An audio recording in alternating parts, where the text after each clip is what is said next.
Hey guys, this week you guys are going to be working on the Unit 3 project, which is around the International Candy Promotion Campaign.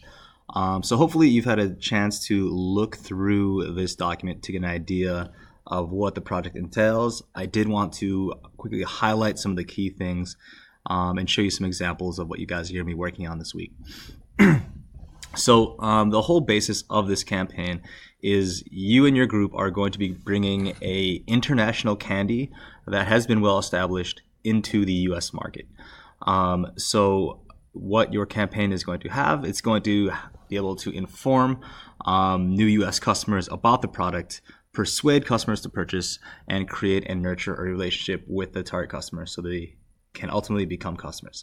So just a quick note. You can work with up to 2 other people, so 3 people total in your group, and all of your presentations are going to be done via screencast, much like I'm doing right now, and you need to have those in classroom before May 3rd, which is going to be Friday this week. So if you scroll down, you're going to have the chance to pick one of these 6 companies. You could see the product name and the country that it represents that it's established in currently in parentheses. I do not have enough for everyone to do the same one, so this is going to be a first come, first serve, depending on what your group wants to do. I do have some samples. You're going to have to talk to the sub or Miss Mancini to get your hands on what the product is and what it tastes like. I would also hold on to those wrappers and take pictures of them because you probably will want to use those throughout your campaign. So as you start to build your campaign, your first slide is just going to be your title. So make sure you include the people in your group, the candy and country of origin. And then you're going to start to dive into the actual product. Now, for that first bullet, the key attributes. That's really talking about the value proposition of the candy itself. So there are many ways to categorize candies. It's going to be up to you to determine what are the key things that make this product stick out. Once you get to the research customers' opinions, this one might be a little tricky depending on the candy you have. If you look up Yelp or any other review sites, they may have some, but any reviews will do well. Ultimately, you guys are going to create a positioning statement where you identify the closest U.S. competitor. So try to think of common competitors in the U.S. right now, like Snickers, Kit Kat, Lifesavers, etc. And you're going to make sure you're going to explain how it's similar, how it's different, and the main thing, why your new customers would care about those differences. Okay, like any of your other campaigns, you are going to define a target customer. Make sure you are using relative demographic, psychographic, and geographic data. You can research this. I did attach a PDF for you guys to access. If you look at the assignment in Classroom, it is the candydata.pdf attachment. This specifically focuses on chocolates. However, you might still be able to use this for your candy even if it's not a chocolate. So you can see the data is broken down by ages, income, and some other demographic factors. So after you set your target customer, this is where you're actually going to start to input some promotions. So the key thing here is for sections 4, 5, and 6, you guys are going to have at least 2 examples for each of these. So in this lead generation section, the first example you're going to have to create is a print ad. If you follow these links for flyers, posters, or billboards, they will give you software to create your own print flyer or billboard.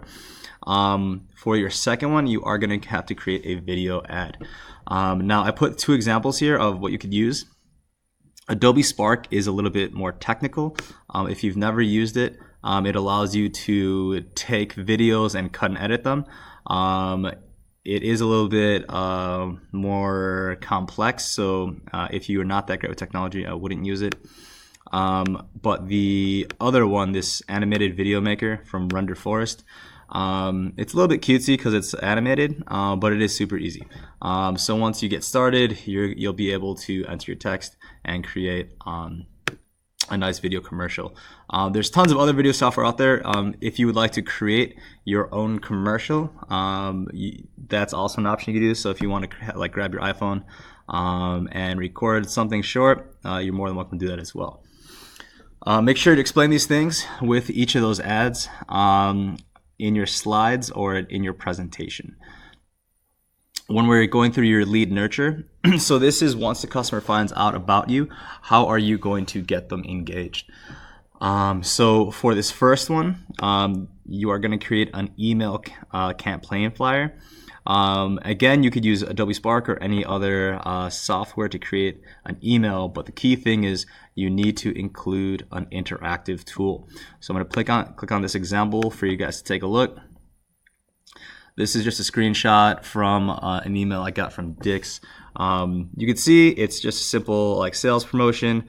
They're sending you the price, some of the products.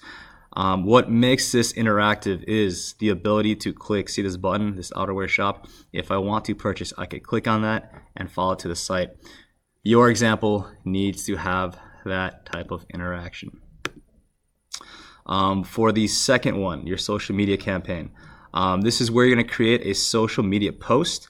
Make sure you're creating that same interactive tool. If you click on this link, it gives you some ideas of different ways to use social media, but just make sure you're explaining what it's going to run on and how it's going to match your target customer. So this is something similar to that Mimic social media simulator that we did.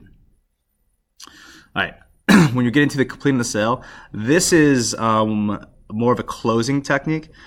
So you could either create a personal sales tactic. So much like when you created your elevator pitch, this would be a great opportunity to plug that in. A sales promotion, so it could be something like an action-based sales promotion that we did in class, or any other sales promo, or any other free trials, any incentives to get them in. Make sure you're explaining how it's reassuring the purchase decision or influencing you. Okay, finally, you're closing out by offering an overview of how the target customer typically will find out about your new company. For example, if you look back to the very beginning, it would look like something like your target customer, they're driving down 294, they see your print ad, they get a little interested, they do some research, they sign up for your email campaign, they follow your hashtag on social media. That leads them to the sales promotion you're plugging with. They take that coupon and they purchase. Boom. So in itself, that is what you're going to do on your closing. Make sure you're answering the B and C, your largest barrier, and the likelihood of creating a repeat customer. The last page is the rubric itself. Make sure you take note of this because each of your ads or examples are going to be graded separately, as well as your presentation in terms of are you using those bullets correctly? Are you sticking to the number of words per slide? All right, so that in itself should take you through the week. If you need me via email, I will be in touch. Just make sure you shout out and I'll try to get back to you as soon as possible. Otherwise, make sure your videos are submitted to Classroom by Friday, May 5th.